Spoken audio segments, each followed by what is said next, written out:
Thank you.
Tiger fans, on your feet. Let's show your blue and white pride as the PHS band plays Princeton Loyalty and our fight song, Let's Win This Game.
Being made. Mentioned there's two state-ranked teams. Well, the Sterling Newman Comets are rated number 10 in Class 2A, and we'll get back to more in a moment. We'll tell you that Princeton is rated 7th in 3A, but we're about to have our national anthem.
Back at Bryant Field, it's Norm Vandermoon along with Jason Smith. And Schmitty, we got a few minutes till kickoff. If you could give us some background on the Princeton Tigers. Yeah, the Tigers are 4-1, like you mentioned, ranked number 7th in 3A, coached by Coach Ryan Pearson, enrollment of 546. Week 1, beating Rock Ridge 48-7. Beating Orion the next week in week 2, 45-7. Comes back with beating Hall at 56-20 in week 3. Mendota went up 4-0 after beating them 28-7 here in Princeton, and then lost to Kewanee last week 49-21. Just didn't have our best game, but hopefully we'll bounce back tonight. Tigers have scored 198 points on the season, 39.6 points per game average, and they've given up 90 points in the season, which is an 18-point per game average. The Tigers lost last week, ended a 10-game winning streak and a 17-game regular season winning streak, so that's quite impressive there. They're led, by the way, by passing by Tegan Davis, who's 45 for 88 with 810 yards, 8 touchdowns and 1 interception. Receiving is Bennett Sirens with 17 catches, 386 yards, 4 touchdowns, impressive, 22.7 yards per catch. And then Tegan Davis leading the way in the rushing department with 49 attempts, 398 yards, and 7 touchdowns, with an equally impressive 8.1 yards per attempt as well. So as you see the Tigers coming right on the field, they're pumped up, amped up, getting ready to erase the memory of last week, Norm, and we're in for a heck of a ball game coming in tonight. Yeah, how about Schmitty's keys to the game? I think the keys are up front, like week in, week out, up front and turnovers.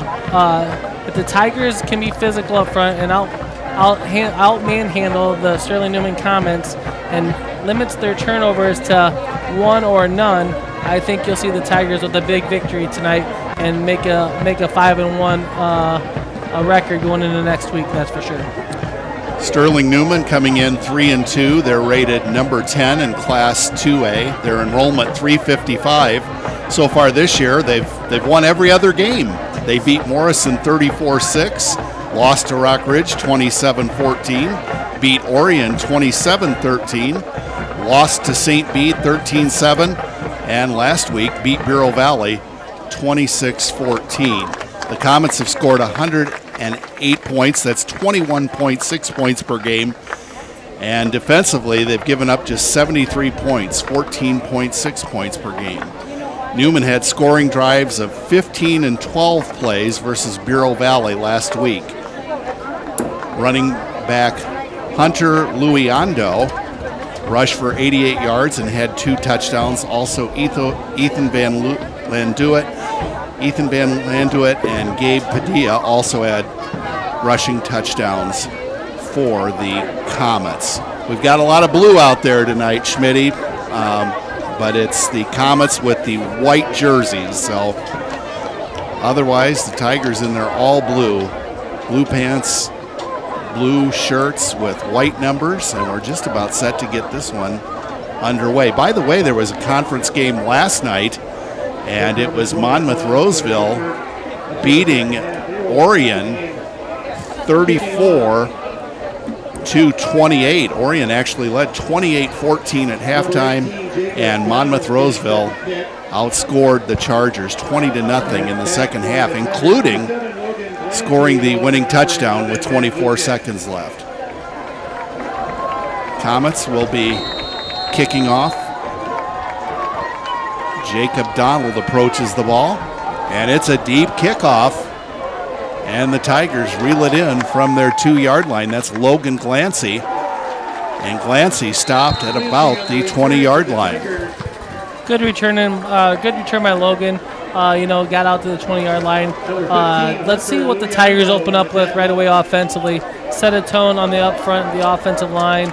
I'm curious to see how they're going to come out and fight. If I know these boys as well as I think I do, they'll come out and fight just fine. So 1st and 10 for the Tigers. Tegan Davis in the shotgun. And right off the bat, we have a penalty, and you're going to guess that's going to go against the offense. Yeah, timing play there on the jet sweep, it looked like. And anytime you have that, you get too many guys that have an illegal motion, maybe moving at one time. getting a little amped up. First play of the game. That's a setback of 5 yards. Not a way you want to start out with, but you're still fine. Huge crowd on hand tonight at Bryant Field. It is a hot, humid evening. Not necessarily what you would think of for week 6, but summer is hanging on. So 1st and 15 for the Tigers at their own 15. Davis, quick throw. It is complete. And this is going to go for a first down, as hauling that one in is Bennett Sirens. Good completion, just a dig route, short comeback route. Teagan hits him right on the numbers. Bennett does the rest. They're going to bring it out short, so a gain of 14 yards, bring it down 2nd and short. Thanks for catching that, Schmitty. Yep, a yard short, 2nd down and 1.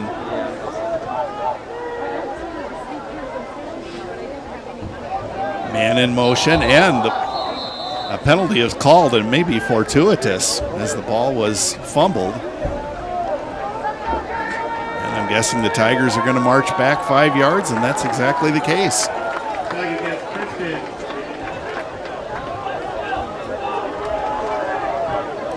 The result of that penalty will bring up 2nd down and 6 Tigers. So it'll make it 2nd and 6, the ball at the 24. No score, just underway here in the first period. 11:18 to go in quarter number 1. Tigers keep it on the ground this time, and it's a short gain, not enough for a first down, as Augie Christensen on the carry. Bring up about 3rd and 3. Brought down by number 21, Brennan Cook. Gain of about 4 on the play. 3rd down and 2. You got a bunch of options here, 3rd and short. You can run it up the middle, maybe do a quick hitch route again. There's a wide receiver Throw him off that's sides. Ian Compton wasn't covered. Yeah, we've got an offsides penalty, so by way of charity, the Tigers, no, wait a minute, they're pointing against Princeton, but the referee's marching the other way, so that's good. You're exactly right, Schmitty. First down by penalty for the Tigers. First down of the game for Princeton. Well, we mentioned Newman. One of their things when they're going right is to have drives of double-digit plays. Tigers right now just kind of inching their way up the field as Davis awaits the shotgun snap, and the handoff goes to Augie Christensen. It's going to be a very short game. Tripped up by number 52, Elliott Noble. Elliott Noble in on the tackle for the Comets, 5'8", and 170 and a junior. 2nd and 8 from the Tigers' 35-yard line. Low snap, but Davis gets it, fires, and a diving catch is made. Hauling that one in is Danny Saihaki, and a nice grab there, Schmitty. Yeah, that was a great sliding grab. Teagan showing composure right there on a bad snap, setting his feet and firing it. Nice job by Teagan. Good job by Saihaki as well. 1st and 10 for the Tigers at their own 47. Davis in the shotgun. He has a running back to his immediate left, and now Davis calls his own number, and he's going to get into Newman territory, albeit just barely, and it'll bring up 2nd down and 7. Gain of 3 for Teagan. I hear the Newman sideline yelling ball every time somebody runs it. I figure that there's a ball on the ground, but it's not. They're just running the ball. Davis awaits the snap, and now he's looking over to the sideline for some extra advice. And the handoff goes up the middle, and this is big yardage. Augie Christensen with a first down and more, down to about the 38-yard line of Newman. And Augie's done a nice job all year, Schmitty. Yeah, absolutely. I mean, the line got off the ball, drew a big hole right there, and Augie just ran through it, but he runs hard, and the first tackler is never going to get him. It's always that 2nd or 3rd one. 1st and 10 for the Tigers. Now Davis calls his own number, and he's got big yardage. He gets around the corner. He could go all the way. As it is, he goes almost all the way. As he gets inside the 20-yard line, we'll see where they spot this one.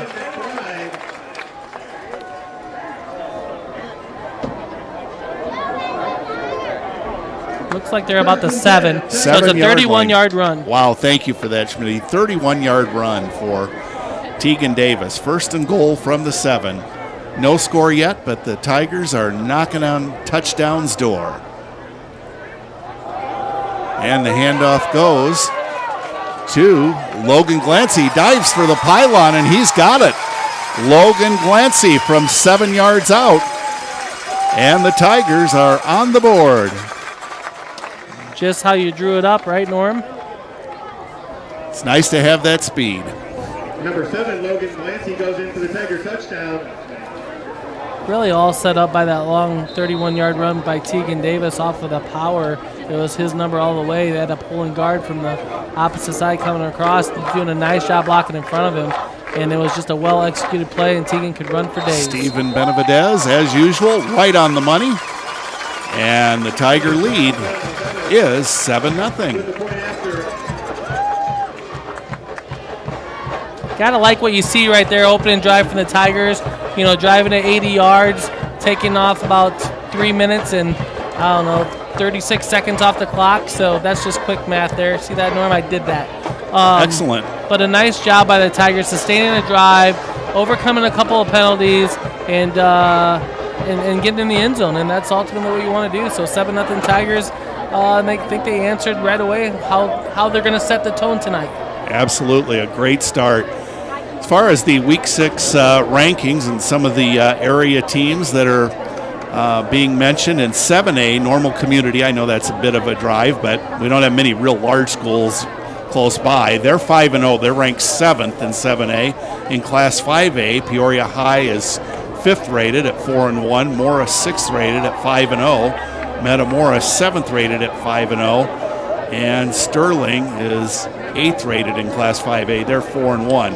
Kewanee, of course, beat the Tigers last week. They are the number 8 team in Class 4A at 5-0. In Class 3A, Wilmington has pretty much been number 1 wire to wire. They're 5-0. Byron is rated 6th at 5-0. Princeton 7th at 4-1. And Farmington, and there's a team to watch out for. They are 5-0, and they have been destroying teams. Bennett Williams set to kick off for the Tigers as they lead 7-0 with 8:24 to go in the first. And it's a high kick, but a short kick, and the Comets field it at about the 15. They run straight ahead, and they've got big yardage. Is he going to take it to the house? He's knocked out of bounds inside the 10-yard line. He's caught by number 51, Bennett Williams. Was that Aiden Batten on that, Schmitty? I believe it was. Long return for the Comets. Yeah, he's getting the high fives from the guys and the low fives, and sets the Comets up in great shape. 1st and 10 at the 11. Yeah, that high kick just had them all the momentum in the world, carrying them down in the middle, and he's got a lot of speed. Showed it there. Nice job by Bennett Williams taking them out of bounds, though. So 1st and 10 for the Comets as Cody Donna is the quarterback, and the handoff goes right up the middle, and it's going nowhere.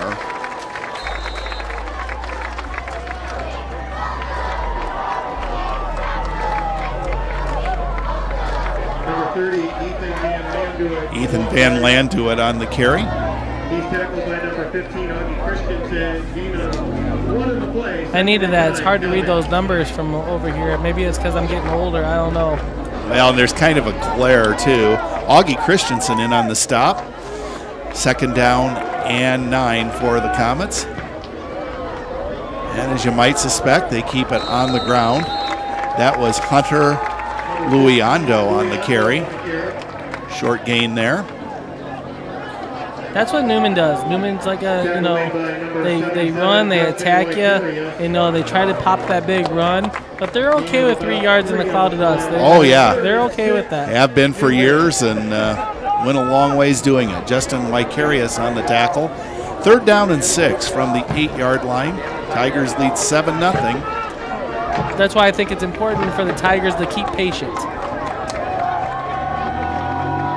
And this time a rare passing attempt by the Comets, and the ball is knocked down.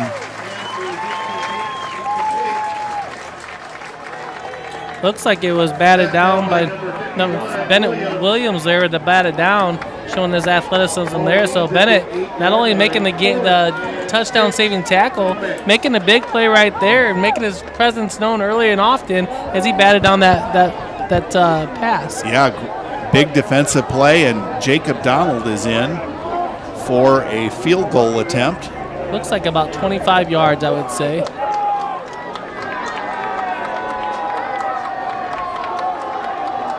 So certainly a moral victory for the Tigers to keep them out of the end zone when they start at the 11-yard line. And the kick is up, and it is no good. Too low and wide to the left.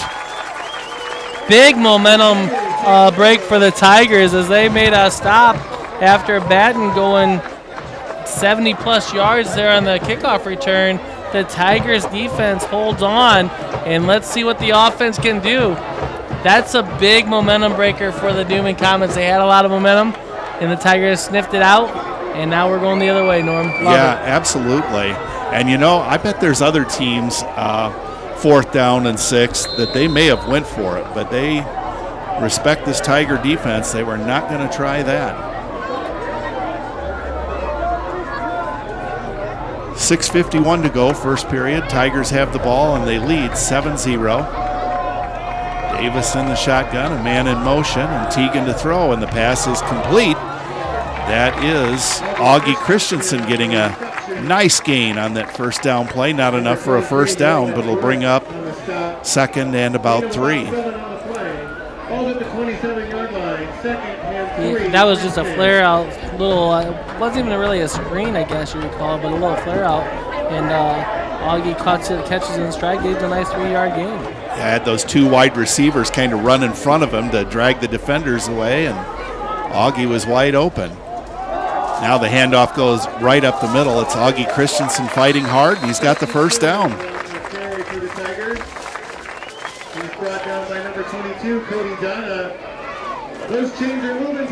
That'll be the Tigers' 6th first down in this opening quarter. Like to see that. 3 by rush, 4 by rush, 1 by passing, and 1 with the penalty. 1st and 10 Tigers. 2 wide receivers to the left, 2 wide receivers to the right. As Davis awaits the snap, it's a good one, and he's going to throw long, and the pass is right on the money, and this is going to go the distance. Matt Lucas for a 67-yard touchdown reception with 5:44 to go, first period. What a throw. What a job by the offensive line creating enough time for that play to develop. And it was right on the dime as Matt Lucas scores a 68-yard touchdown pass from Teagan Davis to put the Tigers up 13-0 early in this first quarter. Well, we wondered how the Tigers would respond after their loss last week. So far, so good, as Steven Benavidez on to attempt to make it 14-0. And once again, his kick is perfect, and the Tigers lead 14-0.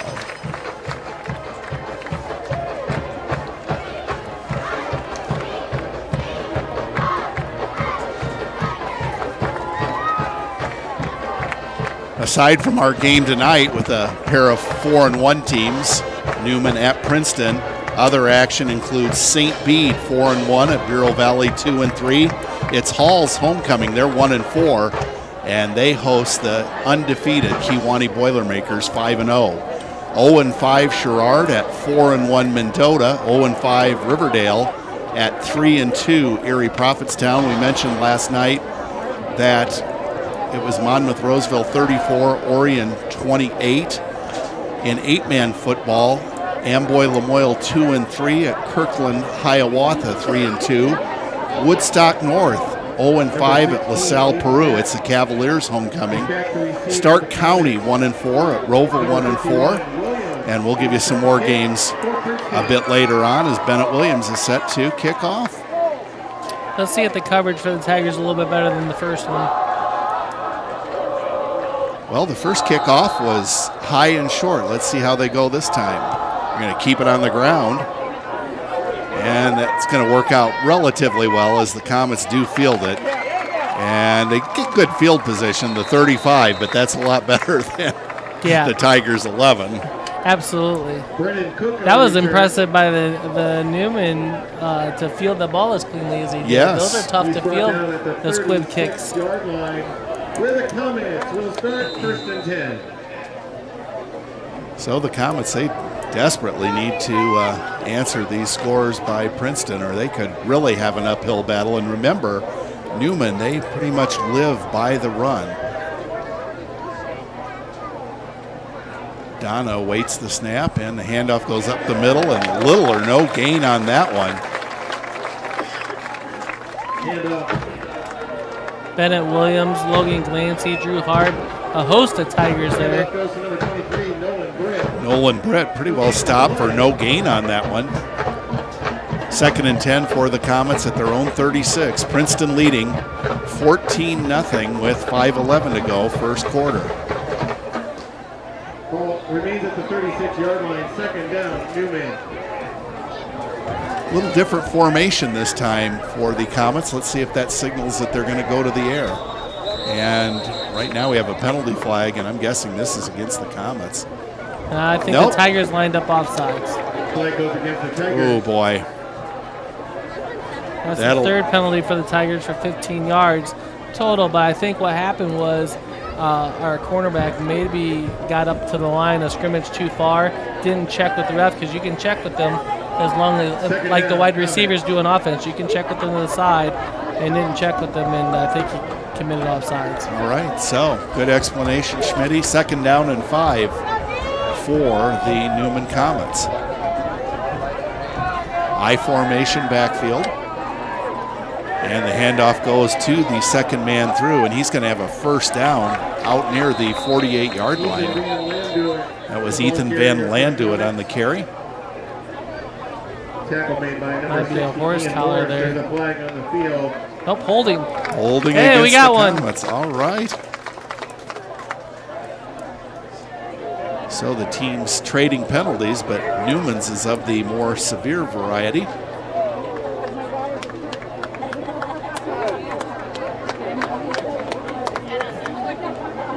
So it'll bring up 2nd down and 9. Almost kind of where we started. Yeah, exactly.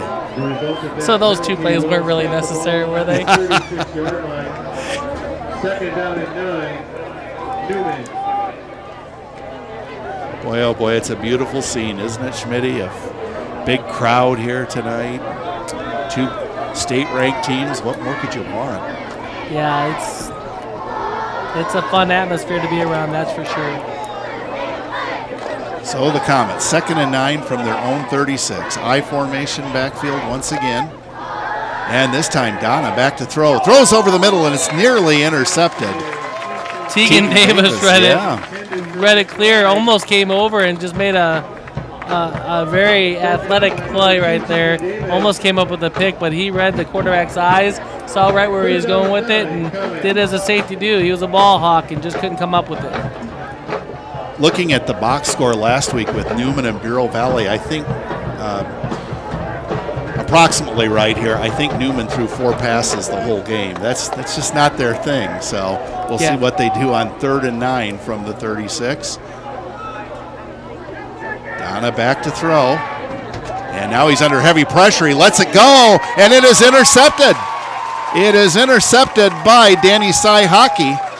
And Sai-Hockey gets it back to the 44-yard line of Newman. I'll tell you this, that was all set up by Bennett Williams, number 51. He laid the hammer down to number 22, Cody Donna, and I almost thought he was going to get rough in the passer call because it was so aggressive, but he caused that throw to go a little earlier than he wanted to, and Sai-Hockey was playing center field right there, just grabbed the ball and made as many yards as he could return. Great start. Cannot beat that down enough. Great start for the Tigers this far in the game. Already up 14-0 with 4:12 to go in the first period. And a chance to, who knows, maybe soon be at 21-0. Davis calls his own number. He's to the 40, and there's a flag. So I've been wrong every time tonight. I'm not going to say what it is. This is holding on the Okay, Tigers. that would have been my guess, Schmitty, but I was There's no doubt about that. Yep. They were doing the tango, and we just got caught.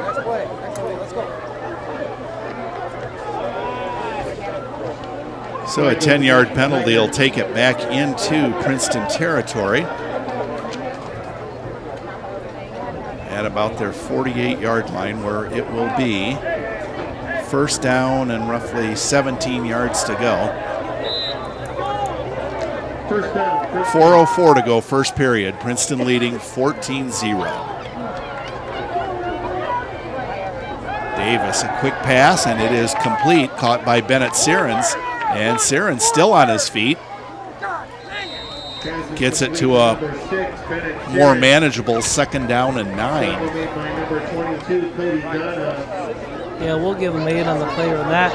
But you know, you can't give Bennett that much yardage to just catch the ball and run, because he's pretty fast. Absolutely. I understand what Newman's trying to do, keep everything in front of him, but I don't know if that's a great game plan either. Cody Donna, who's also the quarterback, he was in on the tackle for Newman. This time the Tigers keep it on the ground, and it's Logan Glancy for just a short gain, perhaps a yard. And we'll call it third down and 8. It's just an option play. It looked like it was a direct handoff to Logan, but sometimes Tegan will read his keys off whatever, if it's a defensive end or tackle, whatever he's coached up that week, and he'll either give it off to Glancy or whoever the running back is, or keep it himself. That time he chose to give it, and we only get a yard out of it. Might be in 4-down territory here, Schmitty, the way the Tigers are cooking tonight. Absolutely. And once again, it's a run up the middle. This is much more successful. Logan Glancy once again, and he may have the first down. He's got the first down. They're already removing the chains.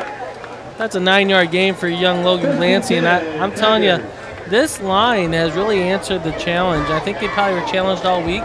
They're answering the physicality part of it, taking it to heart a little bit, opening up some holes for these running backs, and the running backs are running a little harder. So it's just a nice combination. Great job all around. First and 10 at the Newman 33. Davis loses control of the ball, picks it back up, and now he's going to run. And look at him go. He's got a first down and more. What can you say, Schmitty? I don't know. You know, that play was the old Tegan act like he's going to throw the pass, fumble it, run it for 17-yard first down play. You go. That's what you call it in the huddle. First and 10 at the 17 of the Comets. Tigers already lead 14-0 with 1:49 to go, first period.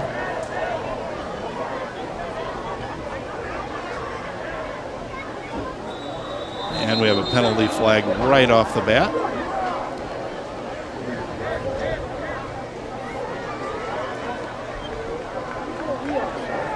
Offsides against the Tigers. Well, I thought they got away with it about 2 plays ago. I thought either the guard had his head above the football, and you can't do that. So I wonder if that wasn't the same thing that just happened again. We gotta know where to line up and where our splits are at. I can only speculate that's what happened, but somebody lined up offsides because nobody left early. First and 15 for the Tigers. The ball at the Newman 22.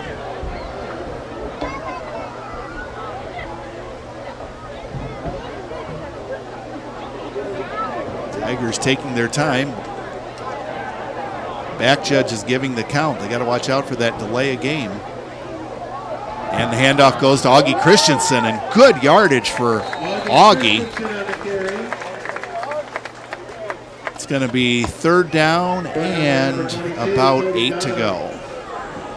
Or check that second down and about 8 to go. Boy, Augie's looking good tonight. Of course, he has all season long. Second down, Tigers. Tigers have it at the 15. Just 43 seconds to go in the first quarter, so perhaps one more play.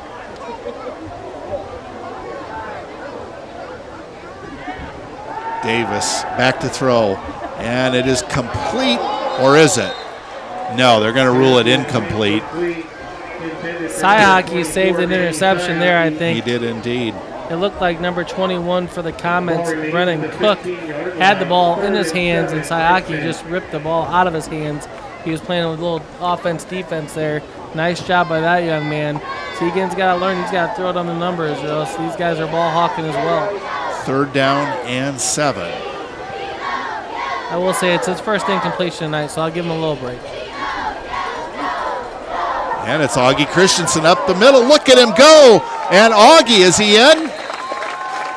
Yes, he is. Augie Christensen from 15 yards out. It's the 3rd touchdown of the night for Princeton. 22 seconds remaining in the first period.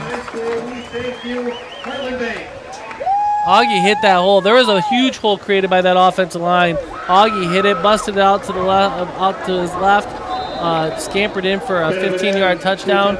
I mean, we can talk about Augie hitting the hole. He hit it hard, but that offensive line, he'll be the first one to admit that offensive line was up there opening that hole for him. Great point. Stephen Benavidez on for the PAT. Boy, oh boy, right on the money once again, and the Tigers lead it 21-0.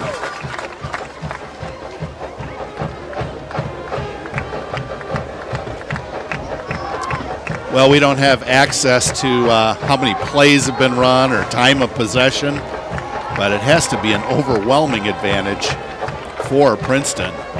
Totally agree. I mean, if it's any indication, the Tigers in the first quarter alone is already up to 10 first downs. 10 first downs. That's amazing. That's 4, 6, 7 by the rush, 2 by the pass, and 1 by a penalty. So Augie's leading the way with looks like 6 carries for 43 yards. Teagan's got 3 carries for 51 yards, and Logan's got 3 carries for 17 yards. Teagan is also looks like he's 5 for 6 for 109 yards, and that touchdown as well. And you got Lucas leading the way with that 60-yard reception. But Bennett's got 2 catches for 22 yards. Say Hockey's got a catch for 12 yards, and Augie's got a catch for 7 yards as well. So spreading the wealth around, doing a nice job. Keep the hammer down. Schmitty, great job on the stats as always. Not only great commentary, but great statistical information. And as you might suspect, Bennett Williams keeps it low, and it works. The Comets cover the ball at the 32-yard line. Yeah, I told you earlier that was a great play by the Comets earlier to pick that one up and run, but this time Padilla had a little trouble fielding it, and those are hard kicks to handle, but just falls on it, does the smart thing and falls on it. So the Newman Comets take over at the 31-yard line, and Princeton Tigers got to stay jacked up. Don't be content. Gabe Padilla was the one that was able to field that ball. 1st and 10 for the Comets at the 31. Just 20 seconds to go, first period. And the Comets keep it on the ground. And they're going to get a nice gain on 1st down, as that was Ethan Van Landuit on the carry. And that will end the first period with Princeton leading by a score of 21-0. Longest rush of the night so far for Newman with 6 yards, and they have yet to get a first down. Wow, did you hear that, ladies and gentlemen? That is really something. Longest run for Newman, 6 yards, no first downs. You don't say that often about Sterling Newman, that is for sure. While we have a moment, the rest of the area games, Anawan Weathersfield 3-2 at Knoxville 5-0. That should be a dandy. Dixon 4-1 at Rockford Lutheran 2-3. Byron 5-0 at Rock Falls 1-4. Quincy 2-3 at Sterling 4-1. Schmitty, that's a 202-mile trip on the bus each way. That's crazy. I'm just, Norm, I'm looking at our screen right now. I'm more impressed with the scores rolling at the bottom of our screen. Got Morrison up 13-8. Monmouth Roseville, as we talked, 34-28. Saw Bureau Valley St. Bede tied at 7. A lot of games going on. And hats off to our production crew. That is amazing. Yeah, Bureau Valley and St. Bede tied up at 7. Brody, nice job, buddy. I don't know who implemented this, what happened. Mendoza's up 18-0 over Sherrard. I love it. ESPN has nothing over us. No, that's for sure. Great job by Brody, as always, and all of our crew. They make it extra special, and the Comets keep it on the ground. This is going to be good for a first down as Nolan Britt on the carry.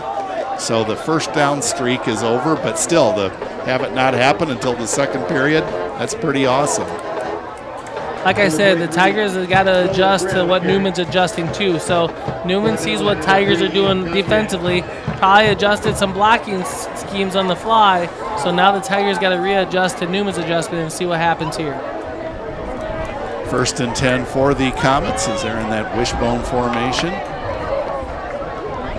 And the handoff, this is just going to go for a short gain, maybe 2 yards on the play. Van Landuit on the carry. Yeah, Glancy came out on the backside, just grabbing onto his legs, and a host of Tigers there to clean it up. 2nd and 7 for the Comets. That's what happens when you know your defensive line's doing their job, is when the linebackers can fill in and get a lot of tackles, or the defensive ends, because they're whole occupying 2 to 3 guys at a time. And another stoppage in play. Don't you love it, Norm, when the whistle blows and each team's pointing at each other like, no, he went first, no, they went first. It's kind of funny. Who's on first? It's going to go against the Comets. It'll bring up 2nd down and 12. You know, you get the idea, even though it's 21-0, that Newman, they'd like to stick with that running game. But it's a must-score drive for them to stick with that running game, Norm, or it's going to be a long game for them if they don't. What have they completed a pass tonight? No, they're 0 for 3 with 1 interception. So there you go. All right, 2nd down and 12. Wishbone formation. And the Tigers, I think, just gave him back 5 yards. We'll see. One negative stat for the Tigers is that's their 6th penalty, Norm, for looks like 35 yards, 35 yards rather. Ouch.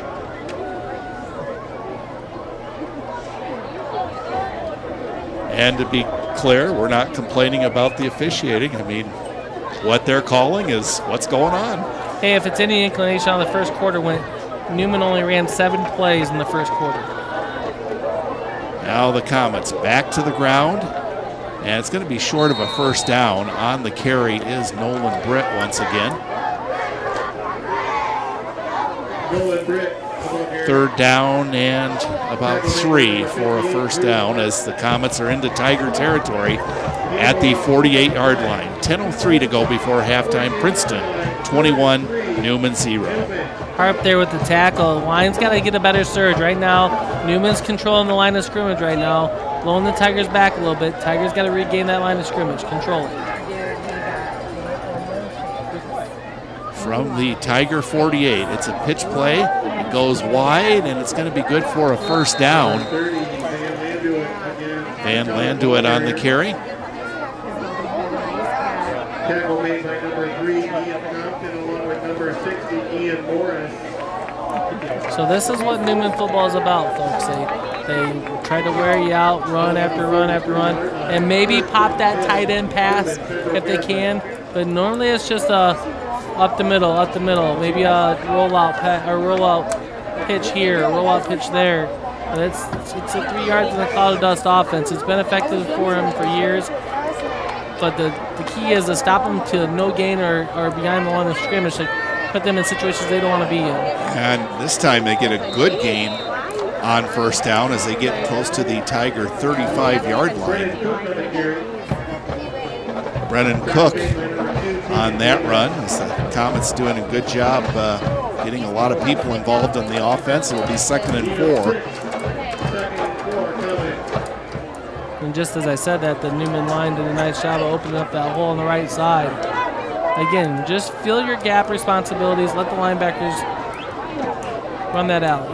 Comets have it at the 36 of Princeton, and the run goes right up the middle. And it looks like it's going to be good for a first down as Brennan Cook on the carry. Down to about the 29 of Princeton. Ball's inside the 30 at the 29. We got a sense that Newman's rolling a little bit right now, Norm. I mean, they got a little momentum going on, and Tigers trying to figure out what to do, and they're talking amongst each other, trying to psych each other up. Just fire out the ball. Win that line of scrimmage. 1st and 10 for the Comets at the Tiger 29. Up the middle this time, and it is not going to be successful as Drew Harp, among others, in for the stop. In fact, it's going to be a loss. Tackle made by number 58, Drew Harp. Yeah, Drew Harp said, enough's enough here. When he makes an impact, he surely makes an impact. Norm, who ran that ball the last time? I'm sorry, who just ran that ball? Who did just Drew Harp just tackle? What number was he? I don't know. I was just amazed by the tackle Drew made, and I didn't even realize who he was tackling. My fault. Van Landuit's a good guess. He gets the majority of the carries, but I can't say for sure. As the Comets keep it on the ground, and this is going to be a loss as well. Big man, number 77, Vicarious there with the tackle, and he says, no soup for you tonight, because I'm all over it. Wow, that was a play, and he's pretty pumped up too. As well he should be. 3rd down and 11. Well, the Comets have been sticking to that running play, but we'll see if they're forced to go to the air.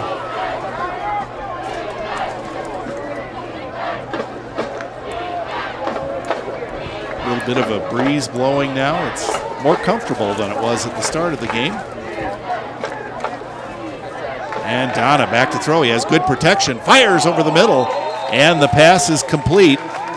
Hauling that one in is Ethan Van Landuit. And I believe he may be hurt. Well, Saihaki caught him in the midair, and I think he knocked the wind out of him pretty good, honestly, Norman. I hope that young man's all right. Oh, absolutely. But Saihaki did a fundamental sound tackle, had his head up, just drove him to the ground, and, Van Landuit, hands off to him, but he kept on the ball. I mean, he held on to that thing. Yes. I don't know how he did it. It will bring up 4th down and 2 from the Tiger 21, but of course the first order of business is that Ethan Van Landuit is okay.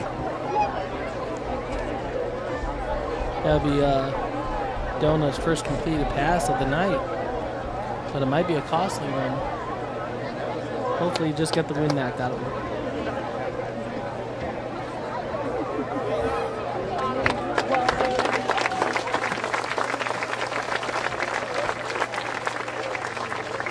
We're glad to see that he is walking off under his own power.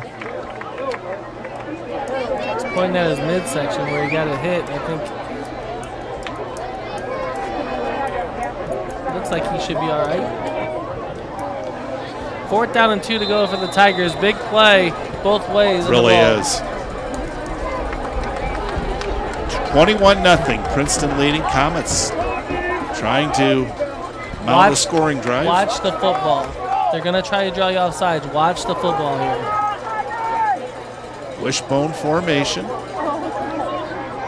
And it's a pitch play. And I don't know. It's going to be close. By the way they're going to mark this ball, they did not get it. Padilla was the ball carrier, and he was stopped short. I think he gained 1 yard on the play. Tigers take over on downs at their own 20-yard line. Yep, needed 2, and he got 1. 1st and 10 Tigers at their own 20, 6:04 to go, first period.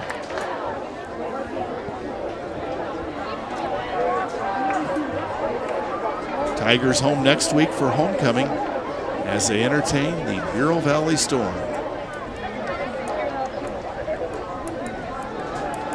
Davis looking to throw, fires away, intended for Compton. It's beyond his reach. It'll bring up 2nd down and 10. Norm, don't we have St. Bede next week? 2nd down, Princeton. I'm pretty sure it's BV. Let's have a look. Oh, no, you're right. At St. Bede, and then we close out with 2 home games. You're right. I'm At pretty St. sure, Bede on the 8th, state-ranked team, and then we have Bureau Valley on the 15th for homecoming. My mistake. Quick pass, and it's complete to Sirens. It's all right, Norm. Just don't let it ever happen again. Yeah. Let that be the only mistake you ever make. All right. I just wanted to correct you for the people at home so they're not confused. I guess I'm just so excited about the Tigers playing the Storm. But at any rate, it's going to bring up 3rd down and 3, 7 yards on the completion. And that was the Bennett Sirens. St. Bede and Bureau Valley, the score we had earlier on was tied up at 7. Now it's Logan Glancy. Can he get the first down? Yes, and a whole lot more as he gets out to the 35-yard line. You know what I liked about that play is Teagan rode the stomach of Logan Glancy as long as he could and finally decided to give it to him. And then Logan was even more patient of picking a spot where when he wanted to cut back, had the first down, and then cut back against the grain to gain about 5 more yards. Great job all the way around and up front by that offensive line as well. Davis back to throw. He's got plenty of time. Now he's going to tuck and run, and it's going to wind up in no gain. He's met by number 35, Padilla. No gain on the play. Yeah, Newman's playing for the big long toss. There's no way that they're going to get a long one unless it's hit and stride like it was to Lucas. It really wasn't a super long pass. It was just a blown coverage. And they're trying to keep everything in front of them, and that's where Teagan's just got to be patient and take what the defense gives you. Gabe Padilla on the tackle for Newman. 2nd down and 10 for the Tigers. It's Augie Christensen, and good move by Augie as he's going to get about 6 or 7 yards on that carry. He's been money in the bank all night long. Give him 7. Stop was made by number 25, Blake Holbrook. 3rd down and 3 coming up from the Tiger 43-yard line. That's his 7th carry for 51 yards, so Augie doing a nice job, averaging over 7 yards a carry there. So just to clarify on that schedule, the Tigers at St. Bede next week, home against Bureau Valley for Week 8, and then they close at home against Monmouth Roseville. Tigers keep it on the ground, and they're going to come up short of the first down as Augie's hit for maybe a yard loss. 4th down and 4. Looks like no doubt they're going for it. 1st down and 4, Princeton. Well, I mean, you could gain 4 yards just the way they play off of Bennett Syrians all the time.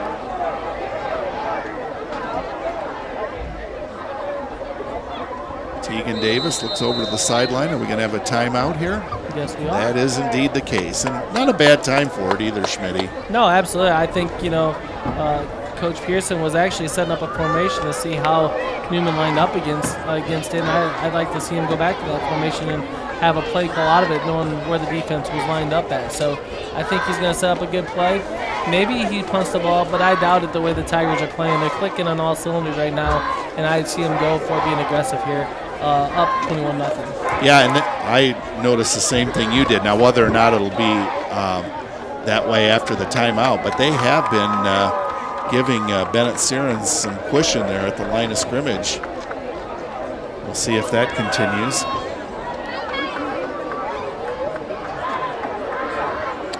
There was some personnel change, and I don't know if that means that they're going to punt the ball or not, but they had some issues with the punting game last week. Yeah, let's see if that might enter in the equation too. Nico Poe blocking one and returning it for a touchdown for the Boilers. Well, they are going to punt the ball, or at least set up that way. Matt Lucas is back in deep punt formation.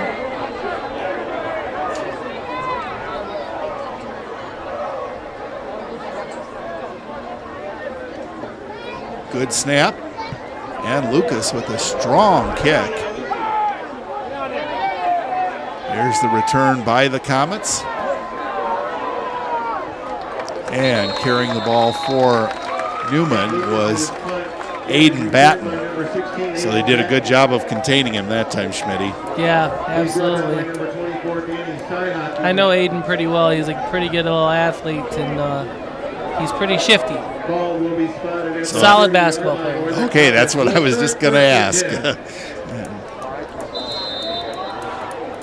So definitely a big drive for the Comets here. 3:04 to go in the opening half, and so far the Comets yet to get on the board.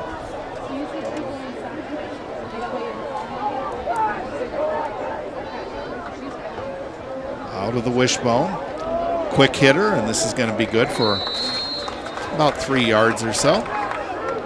Well, you know what? Give him a little bit more than that. Give him 5. It'll bring up second down and 5 from the 35-yard line as Ethan Van Landuit on the carry.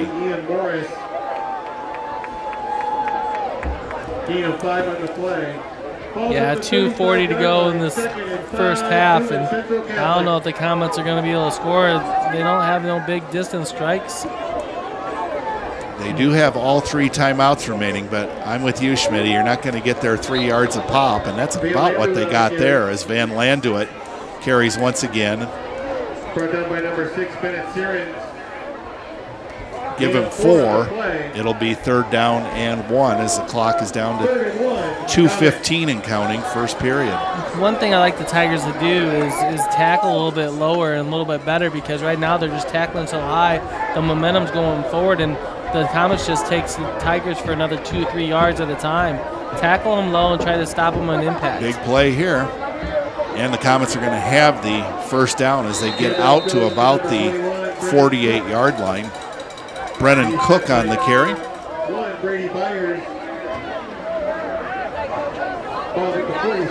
Brady Byers there with the stop, but again, we're tackling too high. You got to get low and stay low. Excellent point. Clock ticking, 1:41 and counting to go in the first half.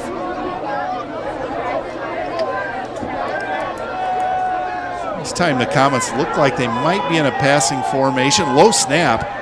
Down and fields it, and it's batted away by Bennett Williams.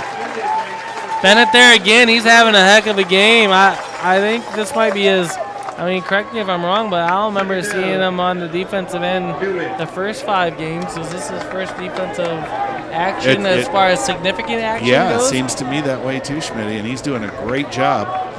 He's a smart kid. He's a smart, bright young kid, very strong. So he's taught when that ball is in the backfield and the quarterback gets ready to throw, get your hands up. And he's got tall, lengthy arms. And he's doing what he's taught. He's batted 2 balls down now. The first one being a big one. This one was even bigger. 2nd and 10 from Newman's 47-yard line. Donna's got a lot of time. He throws, and the pass is intercepted. Ian Compton picks it off, and he is tackled at the 45. Wow, could have been unnecessary roughness there. They don't call it. But the Tigers in great shape, 1st and 10 at their own 45. Isn't Ian always, he's always there at the right place at the right time. He's got a nose for that football. It seems like it finds him wherever he's at. And you just knew one of those middle hitch routes that they run, he was going to overthrow it. And nonetheless, it happened right there. Compton with a big pick. Let's see if the Tigers can take advantage here. Haven't had the ball much in the second quarter, but let's make hay when you can. Davis in the shotgun. He's looking to throw, and his pass is complete. Just a short gain on that one, as hauling that one in was Matt Lucas. And that's okay. I mean, you're just looking for just a dink and dunk down the field. You got 2 timeouts left, a minute left and go. Stop the clock there. There's nothing wrong with that. Glad you brought that up. Tigers with 2 timeouts left, 1:11 to go in the first half. Tigers have it at their 47-yard line. Davis back to throw. He's being chased. He fires, and this one is intercepted by the Comets. Cody Donna, the quarterback, and in this case the defensive back, makes the interception. It's never a good deal when your quarterback's throwing off his back foot. You got to get your feet planted and throw it downfield. If you don't have a solid base, you're going to throw ducks like that. They're going to get picked off. You need to have a solid base behind you, underneath of you, to throw a solid football. Perfectly said. Yeah, you could tell that it just didn't have the oomph on it that it needed. And Donna there for the interception. First and 10 Comets. They still have all 3 timeouts. And they're looking to throw. And this one is nearly intercepted. Pass was incomplete, broken up by number 2, Tegan Davis. Tegan Davis batting that one away. Trying to get that pick back. Wouldn't that have been something? Each quarterback on successive plays making interceptions? I tell you what, if Newman chooses to run and the Tigers stop him with any significant yardage, like maybe at the line of scrimmage or even a yard lossage, I would call timeout if I was Coach Pearson. I mean, put the heat, put the pressure on Newman to make a first down, make an attempt to throw the ball in the air, because you know they don't want to throw the ball in the air again in this first half. Second down and 10. Donna back to throw, and his pass is complete. It's going to be out near a first down, as hauling that one in is Ethan Van Land to it. Well, what do I know? They just threw the ball in the air again. Clock running. 44 seconds and counting. Third down and 1 for the Comets at the 38-yard line. Donna back to throw. It's a short pass. Van Landuit reels it in, but did he have it before he went out of bounds? And now a penalty flag comes in, so a lot to sort out here. Pass is complete to Van Landuit. Penalty marker on the field. I don't know about that call. There's not a lot you can do with that if you're Bennett Searens. I mean, the kid's catching on the sidelines. He tipped it. He's trying to keep him from not catching the ball, and we're going to call a personal foul on the Tigers. I just don't know about that call. Yeah, juggling the ball, of course you're going to hit him, but they must have called it a completed pass. Let's get that straight for my statistics.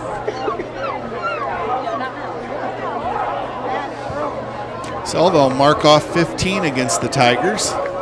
Just 24 seconds remaining in the first half. Comets have yet to score. They do have all 3 timeouts.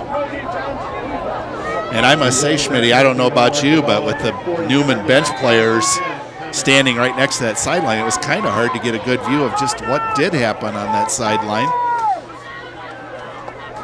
Now Donna back to throw, fires long, and it is incomplete. Tegan Davis had about as good a chance of catching that as anybody. 19 seconds to go first half. And now we've got an injured player. This looks like it's Drew Hart. Oh boy.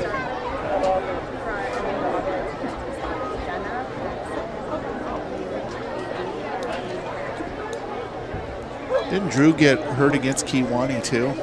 I'm thinking that he did. I think he's just banged up and probably re-injuring stuff that he's already banged up on, if I'm my guess. Tigers playing without Carson Etheridge tonight, who's out with a knee injury, but got some good results back over the week. So hopefully that young man will be back in a couple of weeks. He's a very important part of this Tigers football team on both sides of the ball. Sure. And I'm sure, it varies by position and varies by kid. But I've asked kids before, I go, when do you start feeling normal after a Friday night football game? And I've heard answers like Tuesday, Wednesday. You take a beating out there. There's no question. It takes a while, that's for sure. And Drew Harp is leaving the field, but with assistance.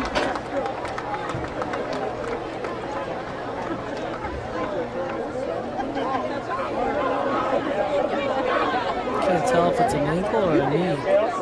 Finally he's tried to put some weight on it, which is good. They're hobbling pretty good on it.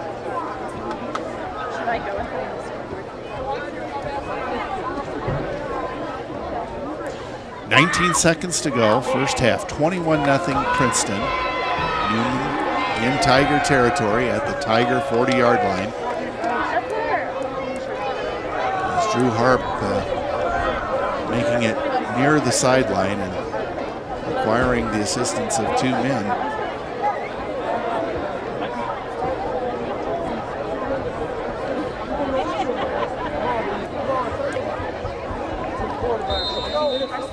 2nd and 10 for the Comets, but the big statistic is just 19 seconds to go in the first half. Comets in a passing formation. Donna back to throw. He's got plenty of time. He lets it go, and it is incomplete. Nearly intercepted there. Ian Morris had it in his hands and dropped it. Well, he's had a good night tonight. He's been in on a number of plays. 3rd down and 10 with 13 seconds to go. Seems like Dona's flirting with a little disaster here. You throw that pick to the wrong guy, he could go back to the house. Yes, absolutely. But on the other hand, you know, as we talked about, the 3 yards and a cloud of dust with 13 seconds left to go in the half. Who you bringing on for a halftime guest tonight, Norm? Isa Ibarra. So, multi-sport athlete. Look forward to hearing that. I've seen her name in the paper many times. I've never met her, so. Yeah, there you go. Yep. But better time than the present. For sure, Donna to throw. And he's under heavy pressure, and he is hit, and he is sacked. Payne Miller on the sack. Well, we haven't heard Payne's name all night. It was that's a pretty clutch time to be coming alive with a big 4-yard loss sack there. So Payne Miller making his presence felt. And boy, what a year he has had as Brody's putting the scores up for us. Schmitty, you want to reel them off there? Morrison's up 13-8. Monmouth Roseville won, of course, 34-28. I know the Hall score was like 7-6, I believe. Yeah, I know, but I have one. 13-7 BV over St. Bede. I'm gonna read that real quick. 7-6 Hall's up right now. Wow, so we've got some upsets brewing. Mendota up 18-0 and an EP up 22-0 on Riverdale. Again, those might not be at the moment updates, but that's as updated as we can possibly get right now. So there you have it, Norm. And even Morrison over Rock Ridge 13-8. I would think that would be considered a bit of an upset. Yeah, absolutely. That's crazy is what that is. Crazy talk. All right, well, we're going to have the Tiger Band and Pom Pom Squad entertain here for a few minutes. Thanks, Brody, for all the great work on the graphics and the scores.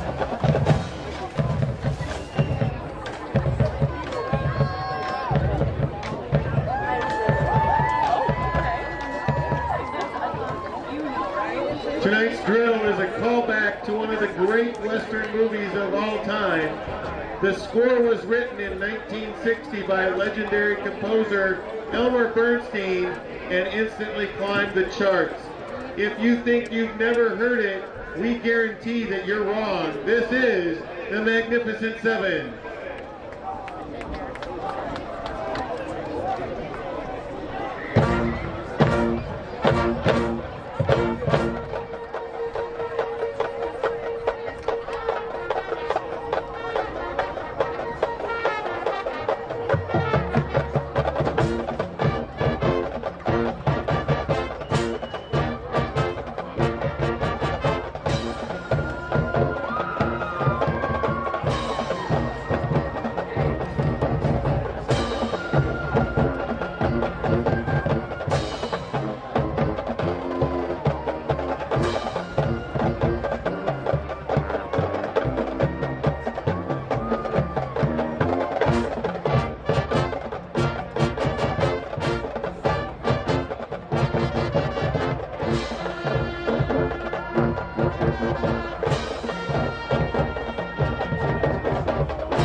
Ladies and gentlemen, please welcome to the field the Princeton High School Pom Squad under the direction of Ms. Abby Cochran. And sticking with the oldies, tonight's pom routine is set to one of the greatest rock and roll tunes of all time. This tune helped kick off the nationwide popularity of rock music, and we hope you'll swing along to our version of Rock Around the Clock.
And a tremendous job by the Princeton Band and Pom Pom Squad as we are at halftime. And our halftime score is the Princeton Tigers 21 and the Newman Comets 0. And I'm very pleased to be joined by a multi-sport athlete, Issa Ibarra, junior at Princeton High School. And Issa, thanks for coming up. We appreciate you giving us the time in the interview. Thanks for having me. Well, are you having a lot of fun tonight? Yeah, the theme's neon and everyone's all decked out. All right. So far, so good for the Tigers, huh? Yeah, it's been a pretty great season, actually. And you are a junior this year, but a very busy junior as you play multiple sports. And right now, volleyball's going on, and let us know about that. It's been a really great season, actually, this year. I've gotten really close with all the girls, and I feel like we work really well together. Now, you are not a starter, but you know the reserves, they're not only a big part of when the game's going on, but, of course, you have to challenge the starters in practice. Yeah. And how does the coach work that out? Does he divide the starters up, or does he have the starters play the reserves? How does that work in practice? Well, Coach Puck split us up into a blue and white team, which is a combination of starters and reserves, and most of the time we go against each other in those certain teams. Okay. But nonetheless, you play a key role. I can remember for so many years Anawan being such a power in girls basketball. And one of the reasons they were able to do that is because their second string could challenge the starters so much. But the volleyball team is 18-3. We were noting the 3 losses, which is really not fair, but 2 against Newman and 1 against Fieldcrest, right? Yes. But you've also had some outstanding victories. For example, opening night. Yeah, that was actually really fun. The student section was amazing, and the energy in the gym was just great. And beat LaSalle Peru for like the first time in forever. So that is really great. So then in the winter, what sport will you be playing then? I'll be playing basketball. Yeah, and of course, a bit of a change as Darcy Kepner takes over for Tiffany Gonigam. And, of course, Mackenzie Heck will, almost assuredly be a starter, but I would think you're looking to get into that starting lineup. Yeah, I've been playing as a 4 position typically, but with Darcy coming in as a new coach, some things are switching up, and I think it will better the team, honestly. All right. Well, certainly wish you well in that endeavor. And then in the spring, what's your sport for spring? I'll be playing softball. And you mentioned not only do you play softball for PHS, but as we were visiting off the air, you also play travel softball, so lots of games. Yeah. What position do you play? For school ball, I play left field, and then for travel, I typically play right field and left field, depending on the game. Okay. Well, it's an important position no matter what, but especially in softball. And certainly Coach Bates, he puts a lot into it, doesn't he? Because he not only does the high school team, but he does a lot of the travel ball, doesn't he? Yeah, he knows a lot of knowledge about the game. And, what you girls have been able to accomplish has been remarkable. And the thing about it is, too, it's seemingly there are no easy games. It's a tough night every night out. Let's talk about the classes that you're taking. Right now on A-Days, I have American History with Mr. Tinley, and then I go to PE with Coach Pearson, and then I have Physics with Mr. Pollock, and then my last class of the day is Advanced Math with Miss Grove. And then on my B-Day, I have Advanced English 3 with Miss Simpson, and then I go to Spanish 3 with Miss Sarver, and then I have choir with Mr. Crawford, and my 4th class is... You don't need a 4th class with those. That is a very tough schedule. What's your favorite of those subjects? Probably Spanish. Okay, and yeah, it's Spanish 3. So, yes. All right, and what one is what's the hardest one of the bunch? Definitely Physics. Yep, and of course, Mr. Pollock, he's been teaching that for a long time. He's a great teacher. We were talking a little bit off the air, and it's really neat. Even though you're only a junior, you've kind of figured out what direction you'd like to go as far as your future. Yeah, so right now I'm looking at Parkland to play softball for my first 2 years, and then I want to go to school to be a veterinarian. And how long is the program? How long do you have to go to school to be a vet? Typically 8 years. 8 years. Wow. I know. Was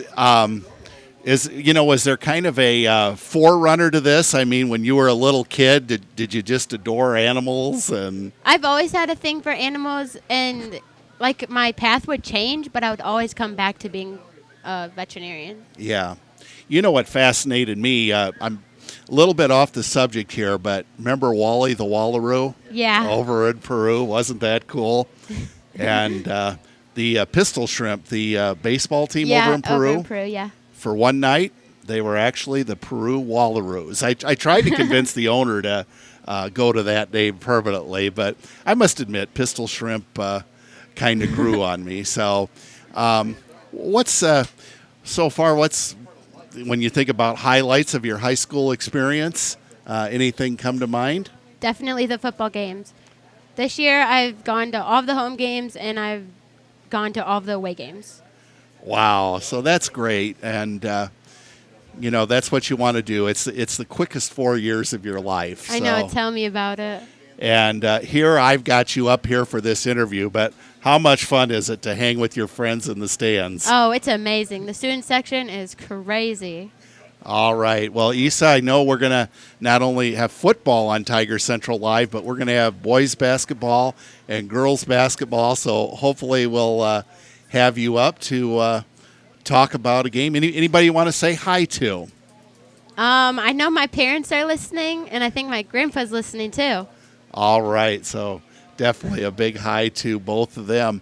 We'll let you get back to your friends, but Issa, thanks so much for coming up. And we've never met before. It's a real pleasure. Yes, thanks for having me. All right, that is Issa Ibarra, junior at Princeton High School, multi-sport athlete who takes on quite a challenging load academically. But again, Issa, thanks for coming up. Do you ever have, while I have you here, do you ever have any spare time?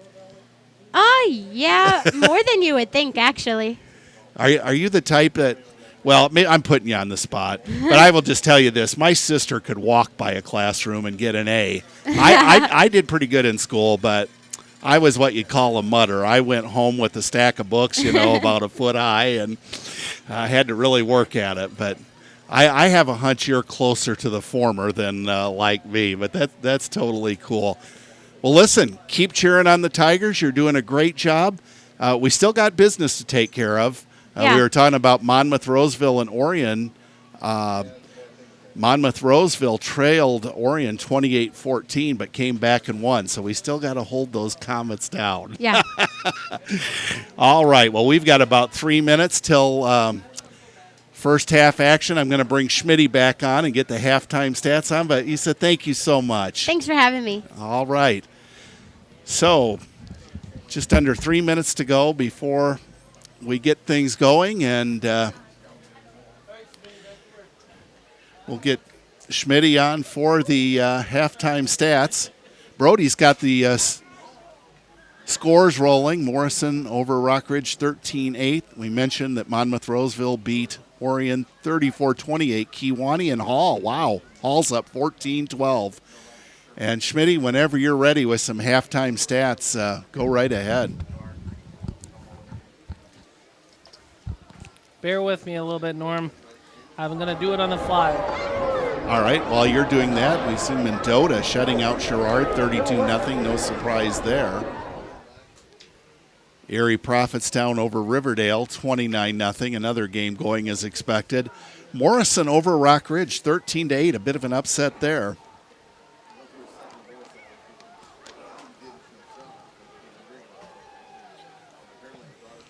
So for Newman Comets, you got number 22, Cody Dona, who is 3 for 10 passing for 24 yards with 2 INTs.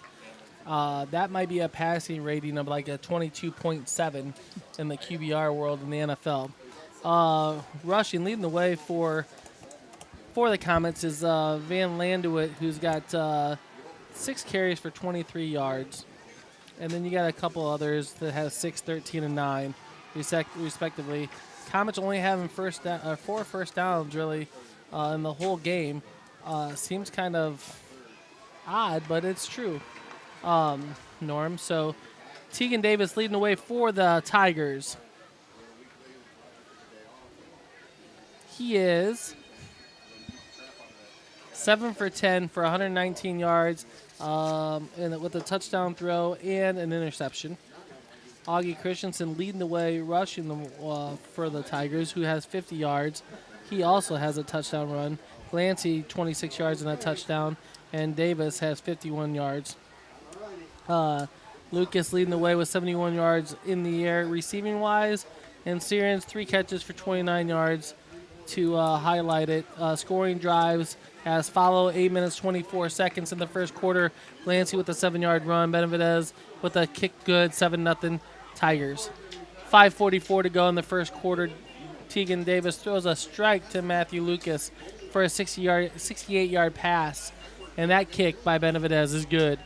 And then with 22.9 seconds to go in that first quarter, Augie Christensen capping off a 15-yard run. It was a 10-yard by the line and 5-yard all Augie, and the kick is good again by Benavidez. 21-0 is your score, and that's where we are at half.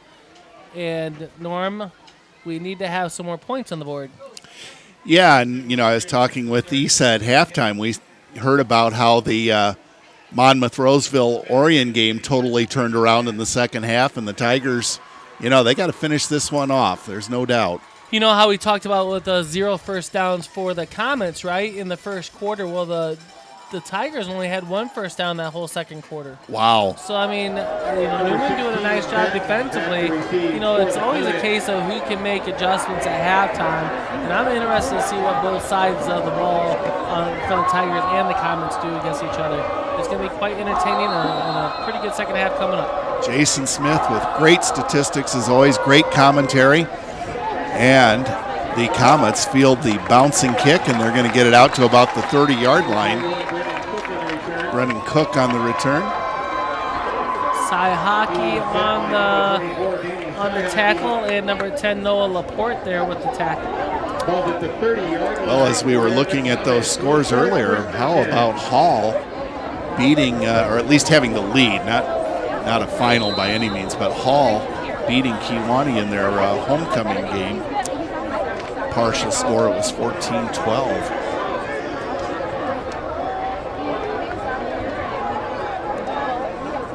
Comets in the wishbone. And a run up the middle. It's going nowhere. Justin Vicarious, among others, in on the stop. Yeah, Vicarious had a decent first half, and he's right there to stop it for no gain on the play. That'll bring down 2nd down and 10. And that's what you got to do against these Comets offense. You got to stop them to negative yards or 1 or 2 yards and put them in a passing situation where they are not comfortable with whatsoever, Norm, and then you got them where you want them. 100% right. This time an I formation backfield. 2nd down and 10. And this play's not going to go for much. And Landuit being stopped for short yardage. I couldn't see who was there on the far side to make that first traditional stop. But he took on a blocker and then met Van Landuit. I think it was Cy Hockey. And he did a nice job of coming off his block and making that tackle on Van Landuit. It's not easy to bring down by any means, and did a nice job and gained a no gain on the play. So brings down 3rd down and 10. Again, a predicament that Newman does not want to be in. For sure. Danny Cy Hockey with that tackle. Wishbone formation. And the Comets are going to keep it on the ground. And they get a gain, but well short of the first down. Brennan Cook with the run, and the Comets are going to be in a punting situation. Yeah, I mean, I'm not one to question a play call at all, Norm, but I mean, if you're, I know you're known to run the ball, but you're not surprising anybody by running it. So, you're down 21-0. What's the sense of that? Yeah. Brody informed me that Hall-Kewanee score, that's in the 3rd period. Punting situation for the Comets. It's a short punt, and it's going to roll out of bounds at the 40-yard line of Princeton. So good field position for the Tigers' first drive of the 3rd quarter. Yeah, so nice job by the Tigers right off the bat, coming out, holding them to 3 and out. And now let's see what they can do on offense. Nice adjustments on the defensive end. Now let's see what we can do offensively. I think, we can gash this Newman Comet defense as we've seen before with the run and set up the run with the pass. So if we can get a good flow going, I'd look to see a score of 7 points right here. Maybe give Newman a dose of their own medicine and run about a 10 or 12 play drive for a touchdown and burn up 6 minutes on the clock. We'll see. Tigers are going to keep it on the ground. It's Logan Glancy, and the speedster has a first down into Newman territory at about the 49-yard line. He's met by number 21, Brennan Cook, and number 22, Cody Donna. With Logan Glancy, Schmitty, there's always a potential of a one-play drive. He is fast. Yeah, that was an interesting play call as the guards were pulling to the right and Logan got handed the ball to the left, so a little misdirection play by the Tigers. Quick pass, and it is complete. Good for about 8 yards. Again, there's nothing wrong with that play. Bennett Sirens on the catch. Take what the defense gives you, and that's okay. That's better than, that's just as good as a first down run, honestly. I'm looking at those flags across the way, and the wind has picked up considerably.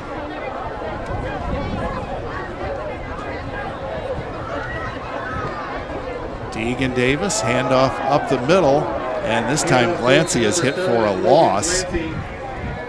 Bring up third down and about 4. Yeah, Glancy, Logan didn't have a chance there as a whole host of Comets came through the line. And, we got to sustain our blocks a little bit better more than that, boys. I've been commenting on and telling you guys how good of a job you've been doing. You got to keep sustaining that and not just take a play off here or there. The wind is at the Tigers' back. And Davis to throw. Quick pass. It is complete to Augie Christensen. And Augie's going to be tackled short of the first down. Picked up about 1 on the play, and it'll bring up 4th down and 3. A couple on the play. 4th down, Tigers. I think we'll go for it on this one. Clock ticking as we will dip under the 8-minute mark to go in the third period.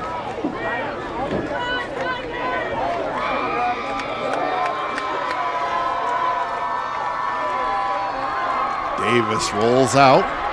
Now he's going to tuck and run, and he's got the first down. Tegan Davis gets it down to the 36-yard line of the Comets. Already doubling our first down total from the second quarter with the second one. Yeah. 7:41 to go, third period. Tiger lead 21-0. Davis back to throw, and he has a completion. And this is going to be just short of a first down. I think he's got it, Norm. Give him the first down. Matt Lucas takes it down to the 36-yard line. It'll be good for another Tiger first down. That's Matt Lucas's third catch for 82 yards. So him and Davis been hooking up quite a bit here. What a season Matt Lucas has had. He is very, very dependable. Tigers chewing up the clock as well as advancing the ball. And they're going to keep it on the ground. And Augie Christensen pretty much stopped at the line of scrimmage. Will Rude on the tackle. Seems like there's always a Rude on the Comet team. That's a very popular Newman name. He had some, I'm guessing, older siblings that were pretty good, or uncles. Now Davis throws long, and it is caught for a touchdown. Bennett Sirens on the reception from 26 yards out with 6:29 to go, third period. That was like a fade route there, Norm, and I saw Tegan throwing those fade routes in warm-ups, and I was like, it'd be nice to throw one of them tonight, and he completed it right on the money, and Bennett just had to put his hands up, and it was right there, and he's sure-handed. Nice job by the Tigers scoring on that play right there. Good job by the offensive line, giving Tegan Davis enough time to throw it to Bennett Sears for a good route. Steven Benavidez on for the kick. And this one is no good. Looked like it was partially blocked. So the Tiger lead is 27-0. And Brody informs us that Kewanee has moved ahead of Hall 21-14. Thank you for that, Brody. With all due respect to the Red Devils, I'm surprised that margin isn't larger in Kewanee's favor. In fact, somewhere here I've got Kewanee's remaining games. They play at Hall tonight, host Mendota, host Rock Ridge, and are at Newman. Schmitty, do the Boilers run the table and finish 9-0? I mean, I don't know. Mendota's a pretty physical ball team. They're 4-1. They got to get by Hall. I mean, Hall's giving them a contest right now. Very much so. You know, and then you got Newman on the schedule, and don't count Newman out of any games. Oh, so, definitely. I mean, so, you know, one thing Newman does is they like to control the football. So if you take the ball out of their high-powered offense that they like to show, you know, anything can happen. So, I don't know. You can't count your chickens before they hatch, that's for sure. Appreciate Brody with those updates. St. Bede ahead of Bureau Valley, but not by much, 13-7. Schmitty, I know you've got sources too on the out-of-town scoreboard. If you come up with anything, yeah, the Hawkeyes are up 24-7 over Maryland. That's a pair of 4-0 teams going at it tonight on Friday Night Lights in college football. All right. Is that okay? Oh, absolutely. You bet. Well, actually, the Cubs are down 1-0 to the Cardinals, to be honest with you. Anything else? It might even be 2-0, actually. Sox are tied with the Tigers 1-1. The St. Louis Blues are over the Blackhawks 1-0. Will the Bears win this weekend? I don't know. If we have more than 47 yards of offense, we might have a chance. 1st and 10 for the Comets at the 20. 27-0, Princeton leading. And a fumble. It is recovered by the Comets, but it's going to amount to a loss of yardage. Don able to pick it up, but about 5 yards behind the line of scrimmage. Loss of about 6. That's looks like he never had either tripped over an offensive lineman's foot, then lost control of the ball and smartly just fell on it. And like you say, Schmitty, they're in a spot they don't want to be in, a passing situation, and they're throwing into the wind. That could be a factor as well. 2 wide receivers to each side of the field. Low snap. Good job by Donna to field that. And he's just going to run it himself and gets it back to about the original line of scrimmage where it'll bring up 3rd down and 10. So again, a 3rd down and long situation for the Comets, which they don't want to be in. Tigers got to be really happy about that. 3rd down, Newman.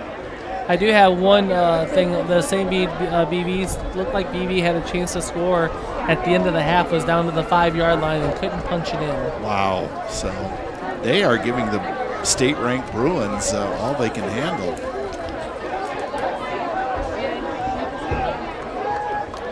3rd down and 10. Last time the Comets in this situation were very conservative and ran the ball. Low snap, and Donna just has to fall on it. You can't blame him a bit.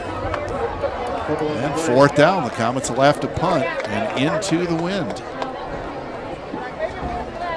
Another 3 and out by the Tigers, and we'll take it. That's another 4th down, Comets. That's another feather in the Tigers' cap. Up 27-0, getting the ball back. 4:30 to go in this contest, or in the 3rd quarter, I should say. Things are looking good for the Tigers. In fact, Newman will punt from their own goal line. No, they're going to fake it, and it's not going to work. Really, whether there's a fumble or not, it doesn't make any difference. The Tigers are going to take over on downs, and it'll be a real short field. It'll be 1st and 10 at the 20 of Newman for the Princeton Tigers. You know, Schmitty, I think you'd agree, through the years, I just don't recall Newman making the mistakes that they've made tonight. Usually don't see them turn the ball over very much. Yeah, I agree. I don't know. I don't know what it is. Maybe they're just having an off night. I don't know. 1st and 10 at the 20 of Newman. Davis is going to call his own number, and he gets near the 15-yard line where it'll bring up 2nd down and 5 as we dip under 4 minutes to go in the 3rd period. Van Landuit there to trip up Tegan Davis, or else I think Tegan was taking that one to the house.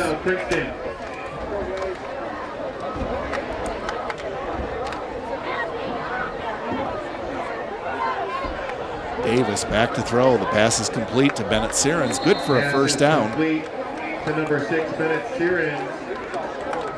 About 7 or 8 yards on the advance. I alluded to earlier, Norm, that they were playing so far off of Bennett, you could just capitalize on those 8-yard passes all day long. Great call. 1st and goal from the 8. This time the Tigers keep it on the ground. It's Logan Glancy, and Glancy is in for the touchdown. Logan Glancy from 8 yards out at the 3:36 mark of the third quarter. That's his second touchdown run of the night. Yeah, Logan's got a lot of speed. Just a nice job by him, and the offensive line sustaining the blocks again. Let's see if the Benavidez can straighten out the kick here. He's pretty much money the whole season. Ian Compton is the holder. Low snap, but Ian does a good job of putting it down, and the kick is good. So Benavidez converts. And the Tiger lead is 34-0. My goodness, Schmitty, don't want to speak too soon, but who would have ever thought the Tigers have the potential to run the clock on Newman? Tonight's winning 50-50 ticket is a red ticket. Just by judging the scores and stuff, that's the best you can do without seeing the team play. I had a feeling that it could be like this, but I didn't want to get the cart ahead of the horse to speak of, But I could kind of see this coming just because I knew that Princeton had a dynamic offense. They were going to come out guns a-blazing, so to speak, because of what happened last week. And they weren't going to be denied 2 weeks in a row. And they wanted to show everybody that they're for real. And hanging 40 on Newman would be a reason to show that they were for real. So I kind of saw it coming. I just, again, didn't want to say anything because didn't want to jinx the Tigers at all. But not to take anything away from Newman. Newman's a great ball team. The Tigers are just a little upset and furious right now. Bennett Williams to kick off. Once again, it's a low kick. These have been giving the Comets fits, as this one does. And here's the return. And a good return out to about the 36-yard line. Aiden Batten, who is so dangerous, had a long return at the beginning of the game all the way to the 11-yard line. Had a chance to coach little Aiden Batten on my travel baseball team back in the day. He's a good kid, comes from a good family. With that speed, was he a center fielder? He was a center fielder. All right. He did play center field. He's We want to thank our crew. Steve Morton heads it up. Of course, Brody Anderson, Josh Orwig, and Steve Gray. Thank you, guys. You're the best in the business. And the Comets keep it on the ground. Good gain on first down. Give them about 6 on that. Handoff goes to number 11, Glaudell. Mason Glaudell on the carry. Tackle made by number 2, Tegan Davis. Gain of about 6, second down and 4, Newman. 2nd and 4 for the Comets. As we've alluded to, if they have their choice, they want to run the football. And I think at this point, Schmitty, they're just trying to get something going here. Keep it on the ground, and that's not going to work. Little or no gain as Glaudell on the carry once again. He's met by number 70. No, it's one of those things, Norm, that you know that those guys on the sideline is not going to give up no matter what the score is, because that's not their MO. Oh, absolutely. So they're going to fight hard and go down swinging. So it's up to the Tigers to match that intensity by the Newman Comets, or else, they're capable of putting some points on the board. They can break out a big run or not. So just keep the hammer down, do what you're doing, and things will be okay. And that was Jesse Wright that made that big tackle for the Tigers. Now the Comets run wide. Oh, what a tackle by Ian Compton. This may or may not be a first down, but that was a tremendous play by Ian Compton, tackling Mason Glaudell. Yeah, he jumped all the way from the one side of the field to the other and made a great tackle. But like you said, Glaudell was there to get a first down.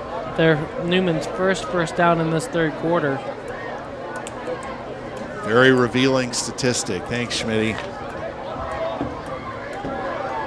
1st and 10 Comets still in their own territory at the 47-yard line. Wishbone formation. And the handoff goes to the second man through. And boy, he's running hard. Gabe Padilla on the carry. He gets 8. It'll bring up 2nd down and 2. Another thing to point out is one of Newman's best, probably the best football player, Marcus Williams, is out this week with an injury. They're hoping to have him back soon, but Marcus is a good player. I see him on the sidelines there, but he hasn't rushed at all. He might be suited up, but he hasn't run the ball at all. Excellent point. Thanks for bringing that up. And, of course, we also know he's outstanding in basketball. Comets on 2nd down and 2. Looks like Padilla has the first down. So when you're tired a little bit, you tend to tackle high. And so that's what the Tigers have been doing lately. We need to get lower, wrap up, make the tackle in the first initial hit, and not try to ride them so high. Hit them, wrap, drive them back. Excellent point. 1st and 10 for the Comets. And this time the Tigers shut this down for little or no gain. Waddell on the carry. Tackle made by number 24, Saihaki. Danny Saihaki in on the stop. He's having a great night. Yeah, again, when you hear your linebackers having a good night like that, like Saihaki is, that means those guys up front's doing their job, occupying 1 to 2 guys like they're supposed to, playing gap responsibility. So, you know, even if we don't call Wicarious's name, or even if we don't call out Miller's name out, that doesn't mean they're not doing their job. That just means that, you know, they might not be making the tackles, and that's okay, because those linebackers are cleaning up. That means they are doing their job, and they're playing good football right now. Absolutely right, and we are through 3 periods of play. Tigers leading 34-0. Well, our latest is Kewanee over Hall, 21-14. St. Bede's 13 and Bureau Valley 7. Mendota, of course, shutting out Sherrard. That Mendota ball club, like you said, Schmitty, that's a good team, 40-0. I like their physicality of how they play the game. That's what I came away with the most, and out of the Tigers Trojans game, and they just like to hit people, and they got athletes, and it makes them somewhat dangerous when you got athletes and can hit people. And that's why they're 4-1. Yeah, and they also they showed a good line on both sides of the ball. So Brody informs us that Kewanee Hall score, 21-14. That is a 4th quarter score, so we'll be watching that one very closely indeed. Hawkeyes went up 31-7. Sox are up 4-1.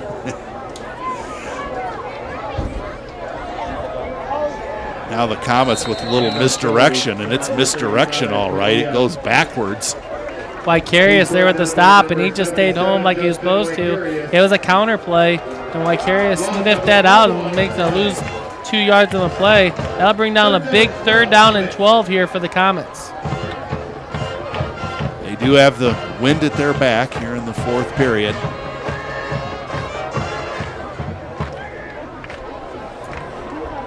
Boy, the defensive side of the ball for the Tigers, Schmitty, I mean, it's a team effort. We've called so many names tonight. They are all doing a great job. Comets have had some trouble with the snap, but this time it's a good one. A late pitch, and guess what? That is not going to work. Hunter Tegan Davis and Vicarious there with the stop.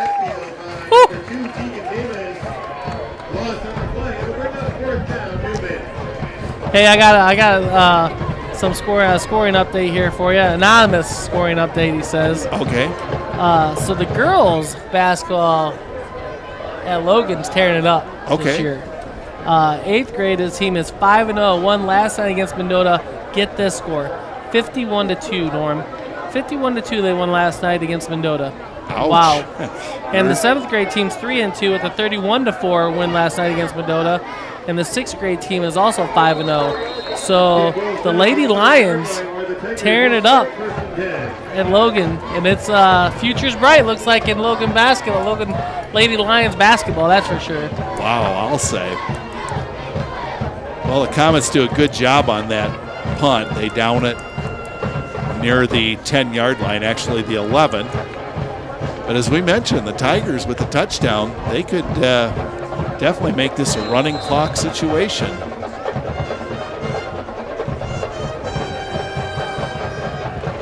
I don't know that that's ever happened. We'll see if the Tigers can make it happen here tonight. 34-0, Princeton leading, 10:26 to go, first period. Davis rolls to his right, and he's just going to call his own number. Good gain on first down. Out to about the 18-yard line. Holbrook on the tackle. Yeah, we'll give him 7 on the play. I think Teagan was rolling out looking to throw the ball and then saw nobody was open. I'm just going to tuck it and run. That's a smart decision. Not too often, Schmitty, week 6 in the third period that you can sit in short sleeves and be comfortable in a game, but beautiful night tonight. Usually by this time, you've definitely got at least a hooded sweatshirt on and maybe even a winter coat. Here's the pass. It's batted away. Good defensive play by Ethan Van Landwit. It was intended for Bennett Sirens. Yeah, I don't even think Teagan saw Van Landwit sitting there. Lucky he didn't pick that off and take it to the house.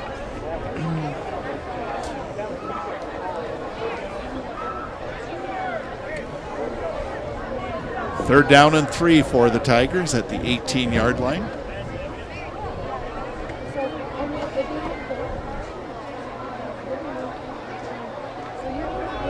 Davis is going to take it himself. He's got the first down and plenty more.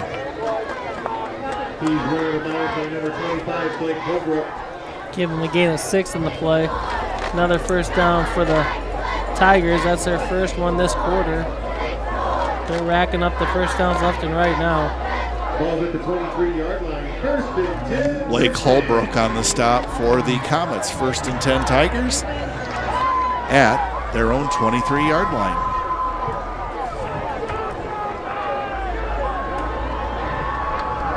Davis to throw, and the pass is caught. A good catch. It's going to be limited to a short gain as Matt Lucas hauled that one in. Number 22, Cody Donna on the He saw about 6 defenders from the Newman Comets and was like, I'm just going to go down on my own here. There's no sense of fighting this one. But give him credit for certainly a really good catch. Good concentration. Second down and 8 at the Tiger 25. 8:53 and counting for the game.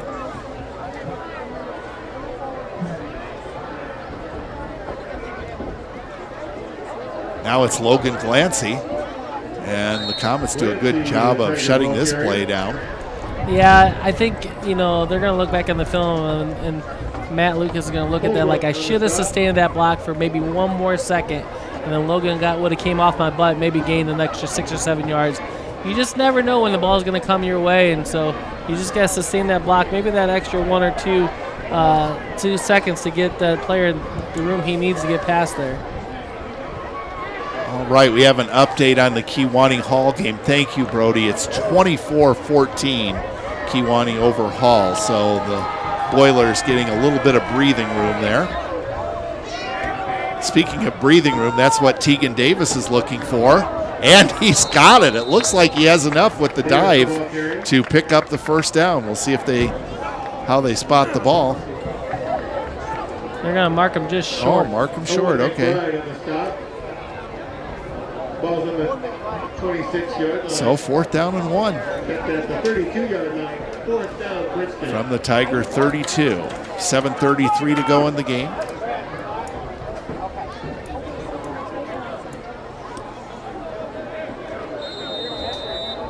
And a timeout is being taken. I thought there for a minute Princeton. Coach Pearson was going to go out in the huddle with him. I didn't see him call timeout, and I thought he was just walking in the huddle just like they used to do back in the JFL days in 5th and 6th graders. Sure. Show them the play, what they want to run, make them run it. Good times. The Hawkeyes up at half, 34-7. They're dominating that 4-0 Maryland team right now. That is a surprise. Some of the other games tomorrow, Charlotte 3-1 at Illinois 1-4. Of course, you think about Charlotte, you got to think about the nature boy, Ric Flair. I won't do the woo on air because it's too loud. Northwestern 2-2 at Nebraska 2-3. That's tomorrow night at 6:30. Eastern Michigan 3-1 at Northern Illinois 2-2. Concordia 2-1 at Eureka 1-3. Monmouth College, the Fighting Scots. Of course, Brody, an alumni. They play at Lawrence. That's Appleton, Wisconsin, 1 p.m. And another good game tomorrow, 7th-ranked Cincinnati at number 9th-ranked Notre Dame. Tigers, 4th and short. Do they get the first down? Bennett Sirens is signaling that they got it. We'll see where they spot the ball.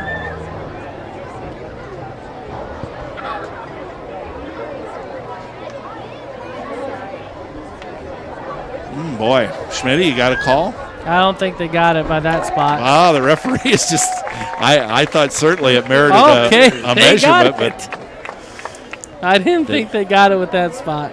I thought they gave them a bad spot, to be honest with you, but I didn't think they got it. So 1st and 10 for the Tigers.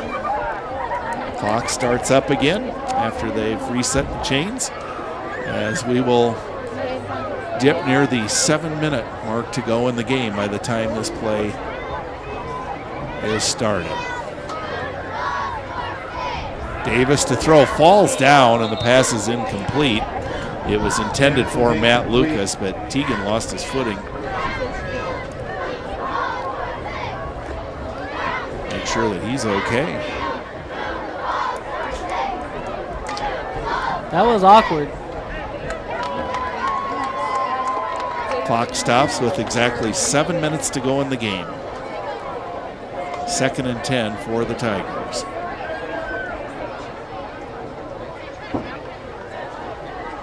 Must not have his spikes cleaned off or something, Norm, because it's not wet out there by any means. So. Tigers keep it on the ground this time. That's Logan Glancy. He's got a first down and a whole lot more as he is out to the 49-yard line of Princeton. Thought for a minute he might take it to the house. Got an injured Comet on the ground there. Yeah, that's a 16-yard scamper by Logan. He was like a burst of speed right there. I mean, we know he's fast, but he hit that whole lightning quick, and those guys up front for the Tigers doing their job, and Logan Glancy doing his job. 16 yards for a first down. See, Rock Ridge has moved ahead of Morrison 20-8. Morrison held an early lead in that game. Still St. Bede 13, Bureau Valley 7. Yeah, we're kind of waiting on an update on that one. But nonetheless, our crew, Steve Morton, Steve Gray, Josh Orwig, and Brody Anderson, they are doing a phenomenal job.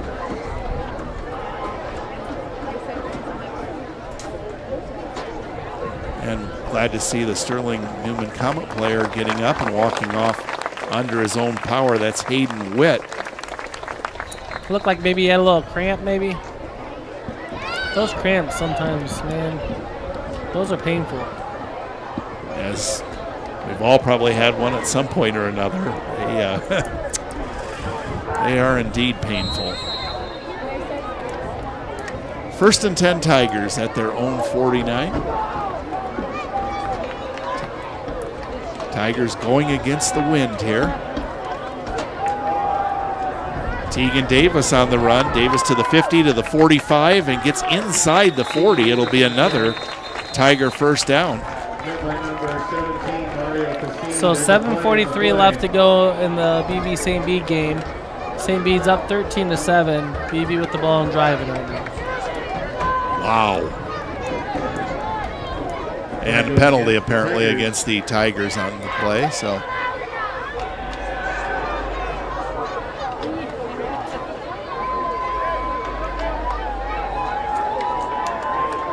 It's of the big variety, 15 yards. It's actually a 10-yard penalty, but it's a spot foul. Oh, okay, on I the see. Hold, so Teagan gain, they're saying his line of gain is. Cost him 15 with the yardage, but yeah, from the spot, it's a 10-yard penalty, and now Newman's going to give back 5 of it as they jump off sides. Wow, what a job Matt Pistol is. And, you know, he's done it the whole time at Bureau Valley. He puts in the time, the hard work, and it's nice to see, even if they come up short tonight against St. Bede, I don't think too many people thought that game would be that close at this point. So I mean, they've been in every ball game they've been in, really. I mean, They were only down with a 7 by Kewanee at half. Newman beat them 26-14. So Augie Christensen trying to get around the edge, and he does. And Augie gets to within about 3 yards of a first down. Yeah, that might be his first carrier there in the second half. Yeah, it's been the Logan Glancy show, but Augie says, I can still carry the ball there, guys. Yeah, excellent point, because we saw him carry the ball fairly often in the first half. Clock dips under 6 minutes to go in the game. 2nd and 2 at the Comets 44. And Hall has made it closer, 24-20. Kewanee leads over Hall. That's the Red Devils' homecoming. 4th quarter score. Tigers run it up the middle. Handoff goes to number 7. Logan Glancy. He's close to a first down. We'll see if they give it to him, and they do. He gets it to the 40-yard line. Appreciate all the updates, Brody. Great job. 10th carry for Glancy on the night. He's got 63 yards. 6.3 a carry. They do just fine, to say the least. Tegan Davis got 11 carries for 86 yards. And Augie's got 10 carries for 58 yards. So pretty good averages across the board. Absolutely. Now it's Glancy on the carry. Look at that speed. And Logan Glancy has a first down and more.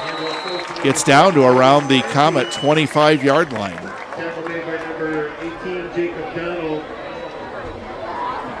You know, Schmitty, we know that Logan has that great speed, but there's been several times tonight where he's kind of just waited for those blocks to set up. He's been very patient, picks it and chooses when to hit that hole. And then when he hits it with explosion.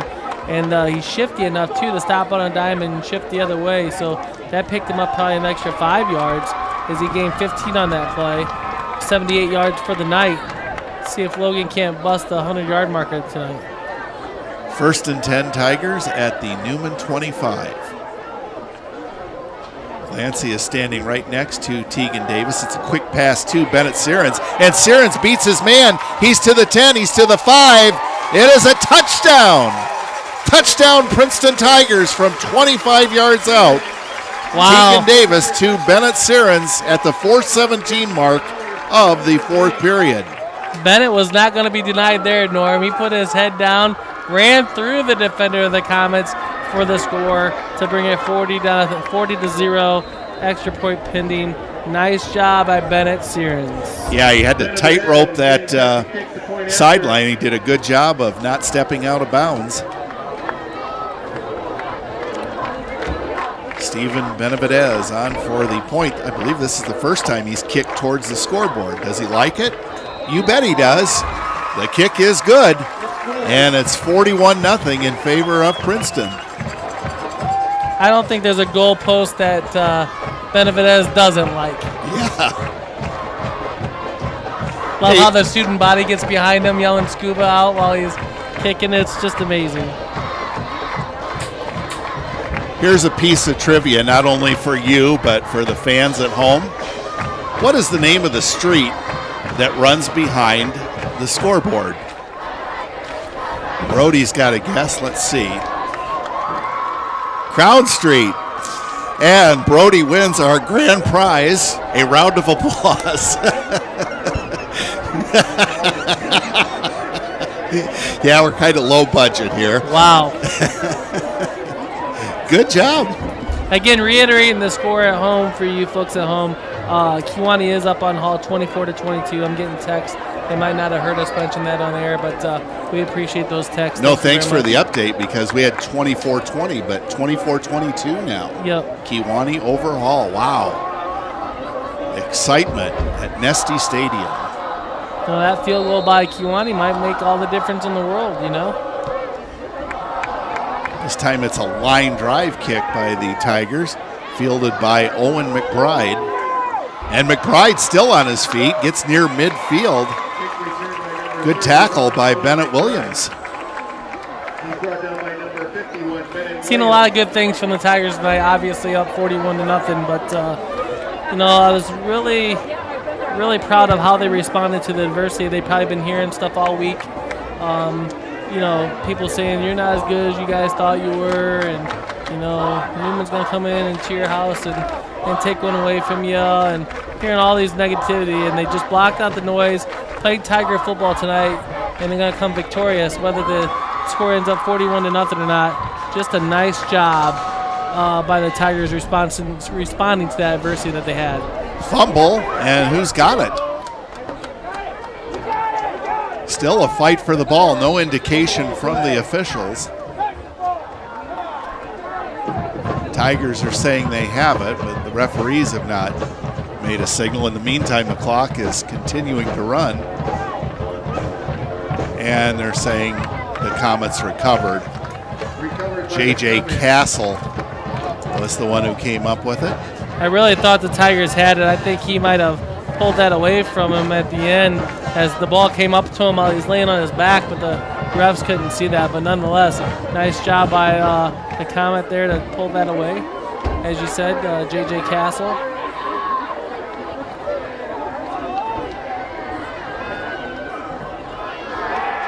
And the Comets with a very successful running play. It's going to be good for a first down. Glaudel on the carry. Tackle made by number 10, Noah Laporte. Just their second first down in the half. Noah Laporte Second on the first tackle. down in the second half. No. Wow, yeah. And Newman Comets. Yeah. That's not something that you would think would go together, but that is the case tonight. Second man through gets the carry. Boy, he's running hard. He's inside the 30-yard line. As once again, that is Mason Glaudel.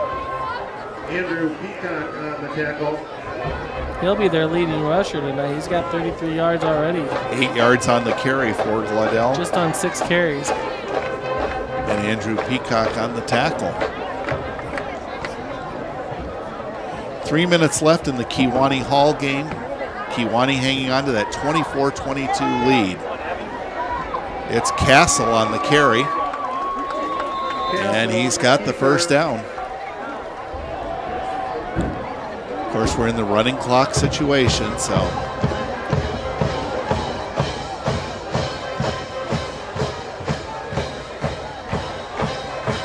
By the time the Comets snap this ball, we'll be down to about a minute to go in the game. 41-0 in favor of Princeton.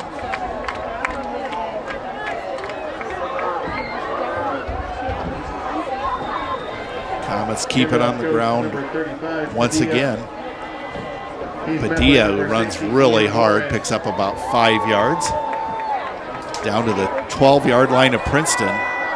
Second down and 5, Comets. Under 40 seconds to go in the game.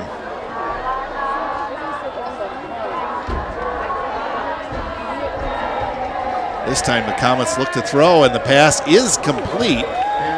Hauling that one in is Mason Glaudel. Brought down by number 4, Andrew Peacock. Comets have it down to about the 5-yard line, just 15 seconds to go in the game.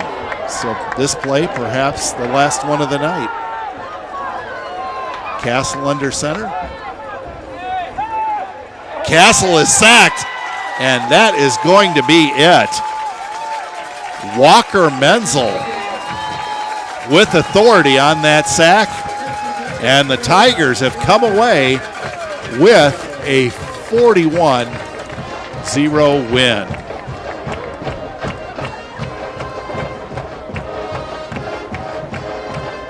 Tiger touchdowns tonight, 2 by Logan Clancy by way of the rush. Matt Lucas with a touchdown reception. Bennett Sirens with a touchdown reception. Make that 2 touchdown receptions for Bennett, and Augie Christensen with a touchdown run. Schmitty's working on the numbers, and whenever he is set with that, we'll let him pass that along. And still no final from Hall and Kewanee. Last score we had with 2 minutes to go. was Kewanee 24 and Hall 22.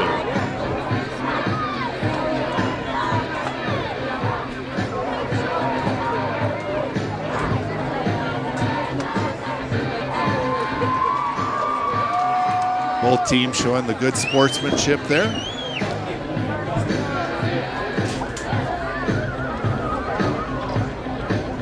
See, Rock Ridge has expanded their lead on Morrison 27-8. St. Bede still hanging on against Bureau Valley 13-7.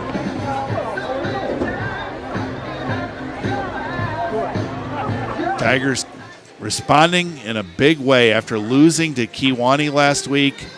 Come storming back for a 41-0 win.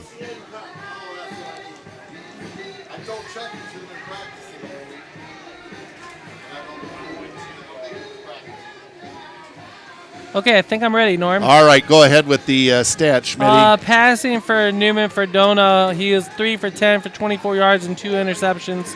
I'm just going to highlight the rushing. There's so many rushers for the Newman Comets, but the Tigers held the Newman Comets to 100 yards rushing total. Wow. That's what you got to know about that. So nice job. And if my statistics are right, Norm, 8 total first downs for the Comets. That's it. So 4 in the first half, 4 in the second half.